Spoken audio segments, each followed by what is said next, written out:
Batman Unmasked, your reaction show for Batman, the Telltale series. I'm Greg Miller from KindaFunny.com. Before we go any further, spoiler alert, we're about to ruin everything that happened in Batman Episode 2.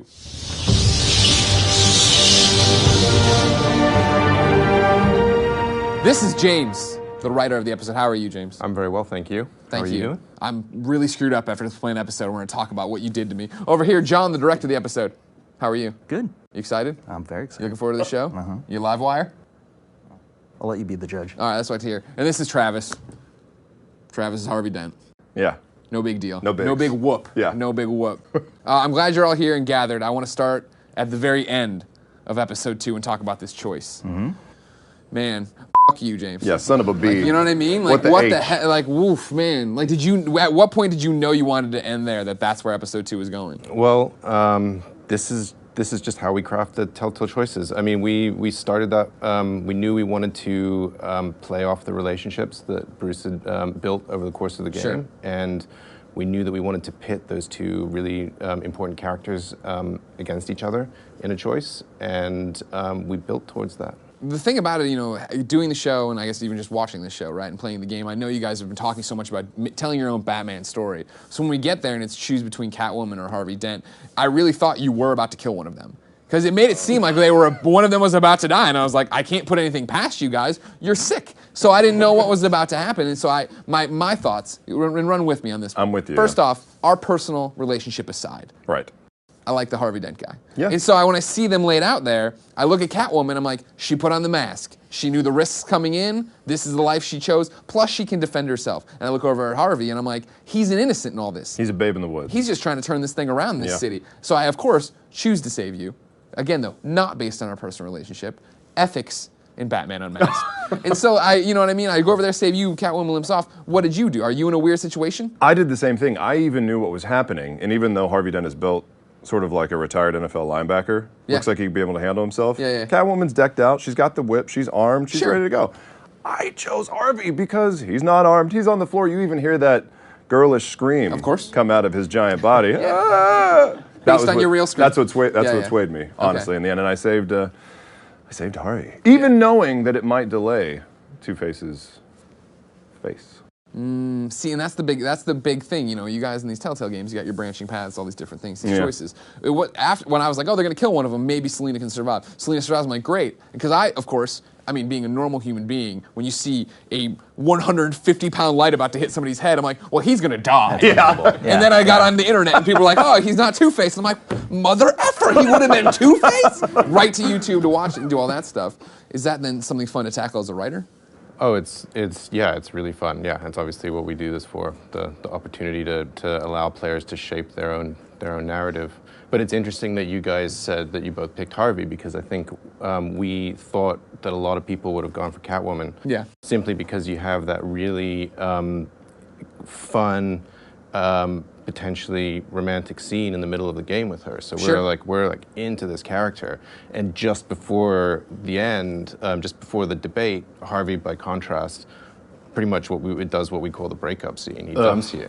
Yeah, and so we're like, oh gosh, he's gonna totally. Well, no one's gonna like this guy. Oh my god, you're hogwash. You're both wrong. Thank you. But we did work to kind of bring it back by having him speak the truth under the influence of the drug in that finale. But for me, that was not even part of my argument or my thought process. I was so in the scene of leave the debate that when he's like, but I got to tell you something, like, it doesn't matter, what, go. And I'm driving the car, and he's like, I'm going to be mean to you. I'm like, I don't care, fine, just get out of the debate. What are you doing? Okay. Shelby over here in the audience was telling me beforehand that's not what happened for her, that she was playing it, and she was like, she was personally hurt that Harvey was saying these things to her, but she still backed him in the end. Because we all have to believe in Harvey Dent. That's right. Yeah, exactly. Change for Gotham. New face for Gotham. Is that what you picked too? Yeah, it is. Yeah, of course. It is. Yeah. And I supported him. And I was hurt at the end of the game, just personally, because it seemed like, when I played it, it said 73% of people have chosen to save Catwoman. I was like, come on! Get it closer to 50-50. I feel like a personal affront was given by that number. And see, that was I think what was on the line for me in the situation, right? Is the fact that when we're behind the car after the bar fight, which by the way, magnificent. We'll talk about that in a second. Yeah. When I'm behind the car, I went for the kiss. And it's just because there is that spark there between them, and we all know. She even admits she's playing Harvey, that this isn't a real thing or whatever, so I know what's going on. And again, Batman, Catwoman, they're real personas there, not Bruce and Selina. I was like, okay, that's what I'm going to go for. So then when it was, I was like, I'm probably going to screw up this relationship, but I think in episode 3, if given the chance, I can make her understand. You know what I mean? Like, I'll woo her in the next one. yeah, well, it's just like she's going to get it. She knew what was going on. It was just a gunshot. I mean, yeah, exactly. What's what a are you gunshot crying between? about? You Yeah. limped away. Well, Well, no spoilers, but you may get a chance. Oh, well, I know, because that was the thing I noticed too with the, next time on Batman. Like when it went on there or whatever, I'm available. Good, I'm man. coming for your jobs. Look I out. feel it. I Don't felt the worry. gravitas. I'm Harvey Dent. I should be the mayor. See, I can do that too. But that was the thing. Yeah. But I think what was fascinating for me as a fan of both Batman and Telltale is that episode 2 was when you guys really got to make it your own. Episode 1 was great. You were setting up what's happening. You're setting up who this Harvey Dent is. But episode 2 was where the changes start happening. You start to make your own canon. Like, as a writer, James, was that from the onset that you knew that episode 1's going to be a lot of establishing stuff, and then we get to play with it? Absolutely. I mean, I think episode 1 did an absolutely fantastic job across the board, and part of that was in seeding the exact amount, the right amount of Wayne corruption and the kind of planting the seeds of something that could potentially be a revision to the canon. Sure. But I think a lot of people thought we were going to pull back from that. And I think when we started episode 2, we were really determined that we were going to go all the way. The whole team was like, we're not going to half-ass this. We're going to go all the way in. And we start that straight off the bat with Falcone getting shot. Like immediately it says, like, okay, it's an explosive narrative moment, and it immediately says we're not in a Batman world that is familiar to a lot of people. Well, sure, even establishing like Renee Montoya, I was like, oh, okay, someone else I can trust in the Force. Right. And then she blows him away. Right, I was like, exactly. Not where I thought that was going to Yeah. go. Didn't expect it to go that way, right? Absolutely. But then, yeah, I mean, to his point, when you guys end episode 1, I am like, all right, we're ending on the cliffhanger to come back and have Alfred explain that no, Thomas and Martha weren't bad people. And then no, you guys commit, and like Thomas is a horrible person. This whole family is really screwed up. Yeah. Holy crap! If nothing else, episode 2 had to double down on that idea and leave no room for the possibility that they weren't corrupt, Sure. basically. So that was the heavy lifting 2 had to do. John, was there concern, like when you guys are sitting down to make Batman, about playing something that's been canon for so long? Oh, sure. I mean, I directed the episode, but I was, one of the people in the room who was like, oh, we can't do that, Thomas Wayne. We can't. Are you kidding me? This guy dresses up as a bat and goes out and punches people. One of the few human things we have to sort of ground him is his parents. You take that off the table, these guys are corrupt. He doesn't have that, his rock, Right. basically. And then suddenly you open the door to, well, now players can kind of decide, well, why am I Batman? What makes my Batman my Batman? And that was the interesting thing is playing it, right, Travis, is you can see it all start happening in dialogue options where, yeah, you are searching for that. And I imagine as we continue to go, there's got to be a line in there of doubt of why am I doing this if the reasons I were doing it just doesn't make any sense. Yeah, I loved that, especially as Bruce, when you're given the option to be Batman or Bruce, that he has the ability to be sort of that darker Thomas Wayne in some of his interactions. Because in the beginning, I wanted to be very as Bruce, right? You want to do the thing where you're the upstanding citizen, kind of upholding the Wayne name. And I felt the need, whether it was Falcone in episode 1 or going in to talk to Mayor Hill in episode 2, where you're like, I want to play him kind of like the dumb billionaire kind of that you've seen previously, and then you can come in as a Dark Knight later. But having the ability to be a little more pointed, a little more jagged, to be a little bit more enforcer and show that edge as Bruce, I really found myself gravitating towards that. So I think having Thomas and Martha being these giant kingpins really made it fun to go like, you know what, I'm going to be dark on both sides of the ball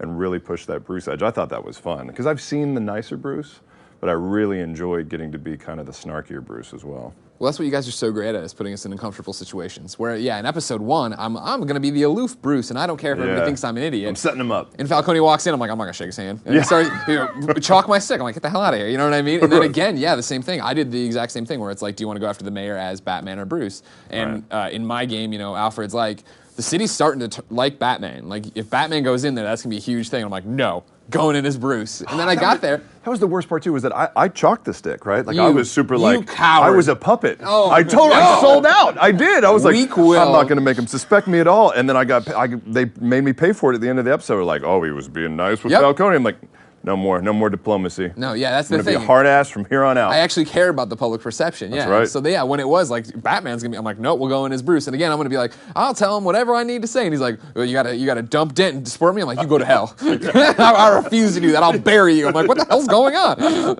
I go in there thinking I'm gonna be one guy, and you guys always make it the other way. Right. I assume that makes you incredibly happy, James. That It makes it makes me very happy. Yeah. That was, I think, what I liked about episode 2 is talking to people who've played it. We all had options to go different ways. Granted, you and I did the same thing. We did. My girl Shelby and I did the same thing in the end. Shelby. You know what I mean? Whatever. But like the fact that, yeah, you could swoop in as Batman and do that. You could have this drastically different choice choosing the players. I like that we're finally starting to explore that. And I'm excited for what that means for episode 3 and everything else that far ahead.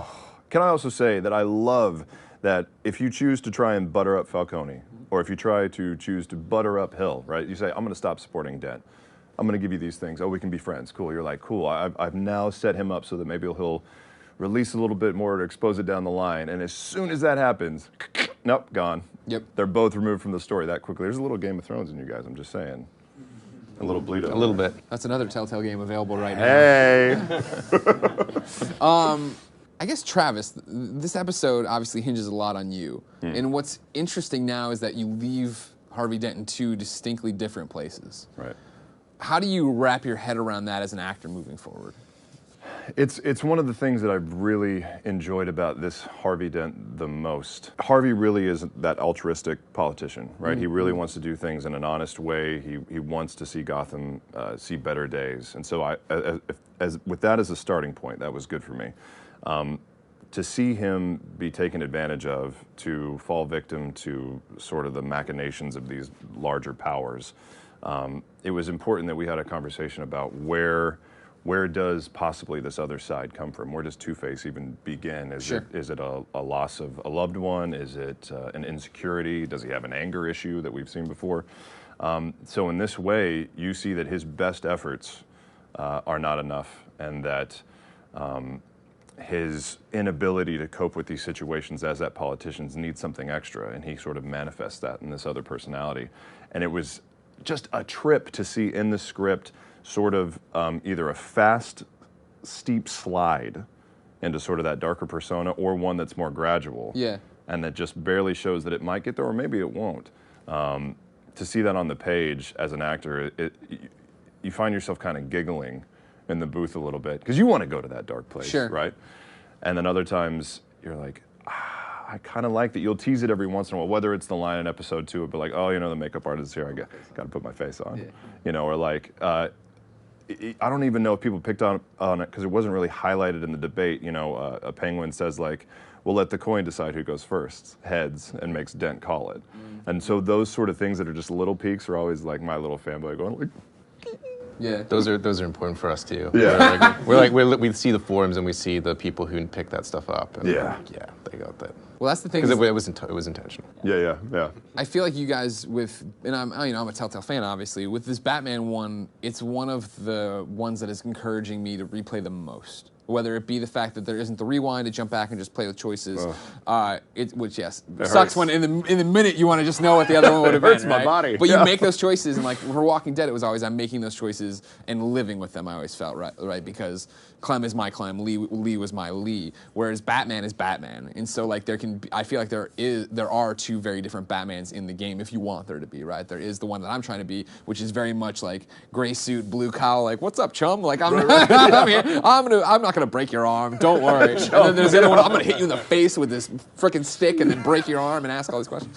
And so to get to play with that, I imagine, for you guys as you figure out what your game is and what your story is, it's got to be exciting, but it's got to be hard, right? It's, in terms of being a writer of... But you have to write 3 different versions of the character to service all the different things that the player might want to be expressing in that moment. And I think it is challenging, but it's also extremely rewarding, and you get to explore all of the facets of this character. So yeah. That's cool. So it really is like thinking of 3 different lines of a character. Well, yeah. Because sometimes I'm like, they wrote wrote 40 different versions of this character, but it's like if those are the 3 ways that it branches off in. I mean, it's not always completely consistent through, you know, that we stick to 3 rails, but we generally try and express. Wow, it feels like there's so many more. Just accept the job, all right? Yeah, I know. Well, we're always curious as well because, you know, the flavors that come through on each of those lines. Sometimes we'll be like, oh, this is if, you know, you're being, you know, the good Harvey, or the, you know, he's trying to do the best thing for Gotham, and then we'll be like, no, that's actually branched off of if you've made this previous choice. You're like, oh no, my world is a lie. I don't know anything. Now, Travis, I believe we have a clip of you in the booth. Oh. Talking a little bit about this, about how you come in and how you tackle these lines. My God. Would you like to see it? I would. So would I. Harvey Dent, starting middle linebacker for the Gotham Knights. He is such a monster. He's got the biggest shoulders and Greek chin I've ever seen. Obviously based off of me in real life, Adonis. Like this. Recording for a Telltale game is like nothing else out there. Are you a fan? You're a fan? It took a good couple of hours of the first session just to say like, okay. Read the prompt right before it, and then you'll be able to come in and that'll reference where you are. So that's why takes are so great, because you can get one that's super passionate and heightened, and you can bring it back and do it subtle. And I'm sorry. God damn it! That sounded like God damn it. Damn it! And when you're there and you have the ability to throw the ball back and forth with another actor in the room, it just always makes for a more natural, subtle, believable performance. It takes away having to imagine what their read is going to be. It takes away, you know, having to have that secondary voice, which shouldn't be strange for Harvey. And you get to see their face, you get to see the delivery that they're doing, and it influences your own read as it's happening. You need some help back there? Or... No, I'm fine. A little late to be worried about me, isn't it? You really want to cheer for Harvey. You see sort of the tragic tale of a politician who's trying to do good for the city, is trying to do it by the proper means, and despite his best efforts, he's still going to get caught up in the tidal wave of the corruption of Gotham, and it smashes over him, and that should be just as heartbreaking for the fans as it is for Harvey himself. Please. I don't want to be alone, Bruce. Oh, God. Please, not with him. Oh, man. Oh, jeez. My favorite thing about it in there is like you're giving that emotional scene at the end, and then you're like moving the iPad. So detached. Yeah. So like, crying. Oh, I gotta do this. John, for you guys, what do the actors bring to the table? Like, I figure you guys have been working on the game quietly forever, it seems, and then you finally get to this point where now you not only do you have the voice actors cast, you have reference material, and they're able to work with the characters. The performances are all completely tailored to what we get back from the vocal performance. So the way we build our games lets us kind of on the fly pretty quickly dial in a performance for a character and whatnot. And the voice leads us to do things like suggest certain, staging changes, blocking changes, moving around the scene. The physical performance is usually informed entirely by the vocal, aside from we know Harvey's going to get his face smashed here. We know that has to happen. But as far as how Harvey has that conversation with Bruce or Selina and whatnot, it's all generated by the voice. What I liked, I think, the most about episode 2, I think might come, and you can correct me if I'm wrong, from the director's stance, in the way that I felt like, not to say that episode 1 was standard fare or boring or anything like that, but the fact of when I am Batman and I am moving across the catwalk looking down at Penguin holding people hostage, or that fight scene, I felt like there was things that were different, that you were, again, making it your own. I mean, was that something coming into it you felt you had to do? Yes and no. I mean, I'm a Batman fan from, the time I was 10. I still have my animated series poster on my wall in my apartment. So just the opportunity to get to say, we're going to put the camera here on Batman as he stalks towards the Penguin and Harvey Dent on stage is just mind-blowing. But also, there's kind of a shift between Ep 1 and Ep 2, where Ep 1 is very much that's your Batman kind of traditional crime gangster story. And at the end, you have the fall of Falcone.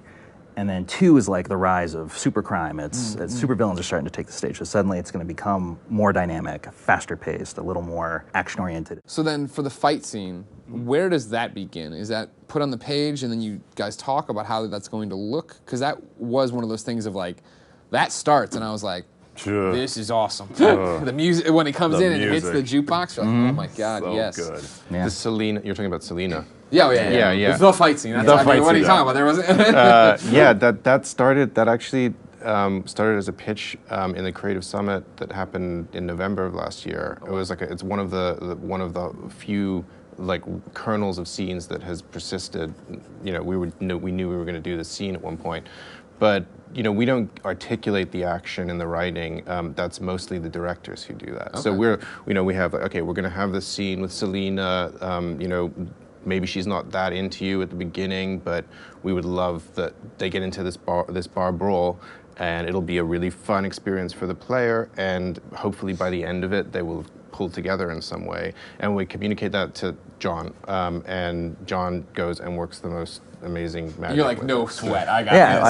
yeah. Relationship building through a bar fight. So it's their version of dancing for the night. One of the things we do on Batman that's unique that we haven't done yet at Telltale, before this project, is we actually work with a stunt team in LA. So what we'll do is we have the jumping off point from writing and design as far as like, you know, what the gist is. And then we'll blow that out into, well, we want to see Bruce grab a beer bottle out of a dude's head and then smash the dude behind him and all those sort of things, and sort of like work out the structure. And then we send it to those guys. They send us back way more footage than we could ever hope to animate or make into a game.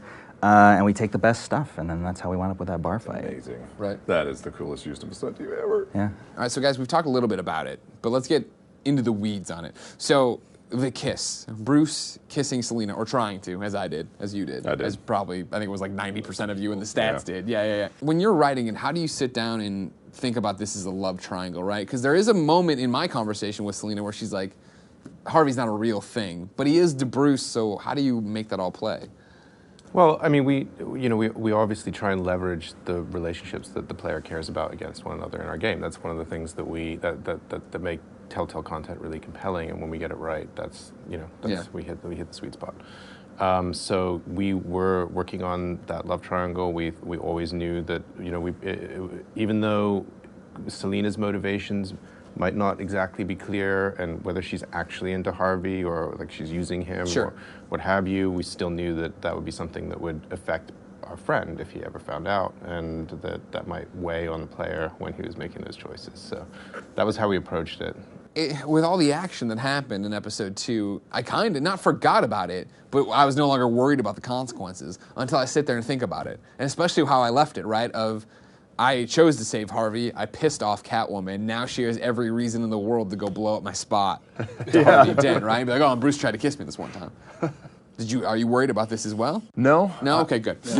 Your face is melted, so what does it matter? I know, that's true. Everything's ruined. Yeah, it was just an impulse choice at the, when it happened, and I had to go back and do a playthrough just to see what happens when he, resists the kiss. Yeah. And it's not satisfying at all. No? Go for the kiss. You got to get the Yeah. kiss. Yeah. Well, you didn't even get it, though. Well, She plays hard to get you. I know. I actually had an audible which is, you've really gotten the player when you're in your silent room making your TV face. Of Sure.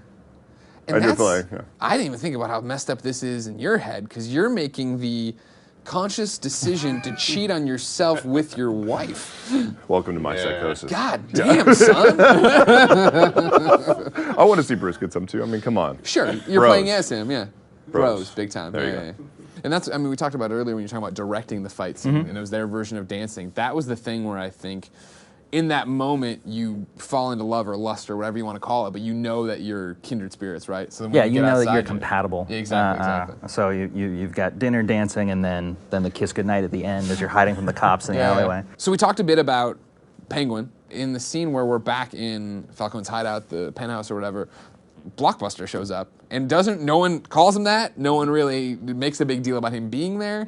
Like, was that why add him in that way? Well, we needed. Our Penguin probably wouldn't last super long in a one-on-one fight with Batman, so we had to give you something physically imposing to put between you and the bad guy you really wanted to throttle.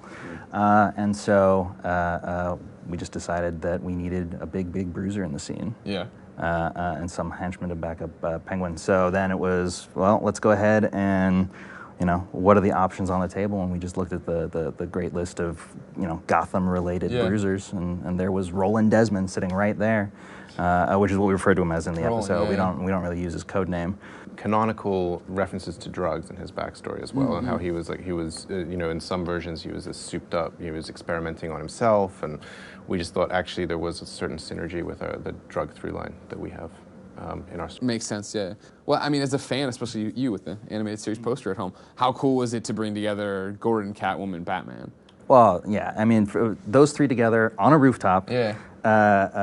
with the moon behind him and all that stuff, a classic Gotham Batman scene, was just ridiculous. That you're sitting there watching, you're like, yeah, we did this. We put these three on screen together. They're bouncing off each other, and they're about to go in and kick some ass, which was fantastic. Yeah, I mean, I'm sure for you, for me, it was like, oh, Batman and Gordon are having this conversation, and for me, it was the payoff of I'm building this Batman that can be respected and can be leaned on. He's the good guy, and then to have Catwoman come in and him have to explain that she's cool, I was like, oh my god. Yeah, kind of in my mind, I'm like, is this the first real Batman-Gordon conversation that we were so used to as fans of the show? And then Catwoman drops in, and I love how he reaches for his piece right away, and she's like, no, I wouldn't do that. Yeah. And then they zoom away with all their tech blaring, and he's like, we're seriously underfunded in the GCPD. Right? It was and I so love good. that. Sounds like a vote for Dent. Yeah. Just great. Yeah, really great. There was definitely a rhythm too, and that's what I'm talking about with episode 2, and you know what you wrote, the way that we're existing in this universe now, and there are these moments of levity and the one-liners and the fun and then the classic moments. It was great. Yeah, that's definitely one of my favorite scenes, and I also love it because it feels like a payoff to you helping her. The fact that she shows up to help you at the end. So she doesn't want to be in your debt. So now, Travis, you're a fan like me. Yes. Who is leading the Children of Arkham? Ooh. Just tell me who's behind the mask, Travis. I don't know. That's the know thing. my ass. No, I don't. How far have you recorded? I think we are at a semi-complete point in episode 3 with some changes I hear still coming. So, I mean, they don't give us a long shot into the future. There were times just in episode 1 where I said, so I know that Harvey Dent is just Harvey now, but I mean, we're going to make him Two-Face, right? Yeah. And they were like, maybe. I'm like, maybe? Maybe? There's that much in there? And they're like, yeah, we'll see. So there's not a lot that they give us in terms of a foreshadowing or even where things are going to end up. I'm lost. I'm not sure. Yeah, sure you are. Yeah. Just tell me. Who is it? It's Alfred. Thank you. No, I mean, that was a introduction I didn't expect. I like the mystery. That's definitely something that has me excited for, I mean, I was already excited, but more excited for episode 3. But then, in terms of episode 2, I found myself really unexpectedly caring about the Penguin. Of being like, I get where he's coming from. Like, yeah, this sucks, and I would be mad at Gotham and the Wayne family as well. Stealing the wealth, stealing the land, stealing your entire birthright, that whole thing. Right, oh yeah, like, and I mean, then, like, having it on camera, your mom getting totally screwed over. Like, yeah. Okay, yeah. That's gonna do it any day. Yeah. Maybe I won't kill these. I'm gonna kill him. Yeah, I'm gonna kill him. No, they gotta die. Yeah, No, they gotta die. But that was the thing of, like, I think Penguin so far has been your most original character, if that makes sense. Yeah, that'd be fair, I'd say. I mean, he doesn't have any of the physical characteristics of the classic canonical Penguin. We wanted to create a complicated antagonist. We wanted for people to, we wanted his motives to be clear and relatable and understandable, even as he was doing horrible things. And I think we've reached that to a degree, or at least for you. For me, yeah. You did it. Travis, you there? I'm the same place. All right, cool. Yeah. So then what about your motivations then? Because I feel like episode 3 starts Harvey, I'd assume, in a drastically different place, right? Either if he is horribly burned or he's, dodged a bullet. Yeah. And I love how, in the end, Bruce says, it could have been much, much worse if you save Harvey. Yeah. And he says, but there will still be scars, which is just beautiful foreshadowing for what's coming. Now, Travis, you and I did the right thing. We did. Saved Harvey Dent. Some people didn't. Would you like to see where that leaves Mr. Dent in episode 3? I guess. Really? I know it's going to be painful. Hold my hand. I know it's going to be painful. But why do you hold hands like you shake hands? I don't know. Here, how about this? That's much better. Here we go. Let's see Two-Face. Bruce, I've been looking forward to this my entire career.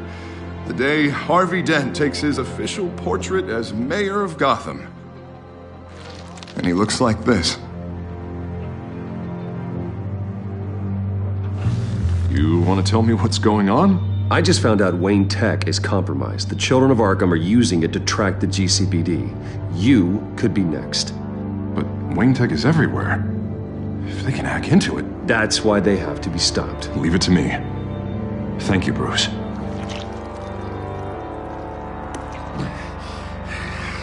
Damn it! Those children of Arkham jumped me. I heard Batman showed up to help. Yeah, too late. Harvey Dent does everything by the book, to the letter of the law. But that isn't working. Sure it is. He's turning things around. Barely. Slowly. I'd like to see you do better. Watch me. You're acting strange, Harvey. This whole city's acting strange. I am going to sell you out in a second. Okay. I'm going to be like, I'm going to tell everyone you're losing your mind. What are you talking about back here, the mayor? Right. How much fun is that to play? It's pretty great. Yeah? It's pretty great to see something like that as an actor when you see two voices in the same person talking back and forth. You just kind of rub your hands together and just prepare for the ride yourself, you know, because you don't really know how it's going to go until you jump into it, because not a lot of us practice talking to two different sides of your own personality. I feel like when you talk about Harvey Dent and Two-Face, Two-Face is the one there's so much to pull from, there's so much to look into. Harvey Dent obviously all around, but always that precursor, right, to everything going wrong. For your Two-Face, do you look for inspiration from other people? I mean, of course, Troy was Two-Face in the Rocksteady Batman games. Right. Troy Batman now. Right, and in those games, he did a great job of kind of utilizing the sound that came from the original Batman, the animated series, you know, where he has this fantastic, like, lower growl. And, you know, I think, as you'll see with the character, there's not only that kind of low rage that's just waiting to boil under the surface, but also these peaks and, you know, these sharp points of anger and kind of panic that come out in a furious sort of way. I didn't want to really pay homage or do the same sort of thing that's kind of been done before. Sure. And I think, especially where, you know, Harvey's had sort of a big bad Harv type to him, this Harvey to me is not fueled by a loss of a loved one or sort of an anger problem. It's shame. You know, it's embarrassment. He's not enough as he is. And sort of this dark little voice in the back of his mind has slowly started to gain prominence and then forces his way into being equal with where Harvey is. And he's really feeling the panic of, I'm losing this, as you know, as he's moving into the mayor's office where the spotlight couldn't be any brighter. Exactly, especially when it's laying on his face. Yeah. Travis Willingham. Greg Miller. Every one of these voice actors types I meet, they got a different process. Some, you know, again, the scarfs, the pretty socks. Oh, sure. They're very, you know, they're up on a pedestal. Some are normal people like yourself. The fine people at Telltale here wanted me to ask Harvey Dent / Two-Face questions and have it respond, they respond. Ooh. Are you up for that? Yeah, Can you switch? Can you do that? I will try. Okay. I need to inject myself with some of that crazy serum that he gets in. Sure, episode exactly. I'm going to ask you the one question about some of the things happening in Gotham. You can respond as either character. You can switch back and forth. You can do whatever you want. Glad I got whiskey in this this cup. Scene? No, exactly. Good. Cheers. Come on, clinky clinks. You know what I'm saying? There you go. To you, brother. All right, let's rock it. Mr. Dent, what is your impression of the Children of Arkham? I think the Children of Arkham are a dangerous terrorist organization that's trying to upset the peace and calm that this city deserves. I think they are striving towards a goal that will not be allowed, and that the good men and women at the GCPD will strive to curtail. As the mayor of Gotham, how do you plan to curtail it? With force. A stricter hand. No more of this easy, weak policy towards these repeat offenders. We will set a new precedent, and we will not be merciful. And how does the Batman fit into this? I think the Batman he's a symbol of hope for our city. I think it's important to have A freak like that can just do whatever he wants. Sure, does he get results? Yes. But I think that sort of leadership is something that the people of Gotham can rally behind. Does the end of Falcone mean Gotham's a safer place? Falcone was nothing. So sorry, Mr. Miller. I think so. I think it's a launch pad for a new hope for the future of this city. Thank you very much for your time. No problem.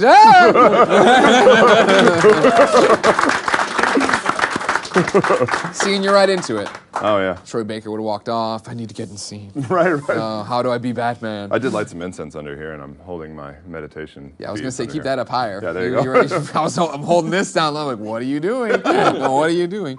Well, ladies and gentlemen, that's Batman Unmasked. What did you think of Batman, the Telltale series, episode 2? Let us know, whether it be the forums or it be the YouTube or it be you just open up your window right now and just shout out, good or bad. That's all we really want. We'll hear it eventually. And remember, we'll be back next time. But until then, it's been our pleasure to serve you.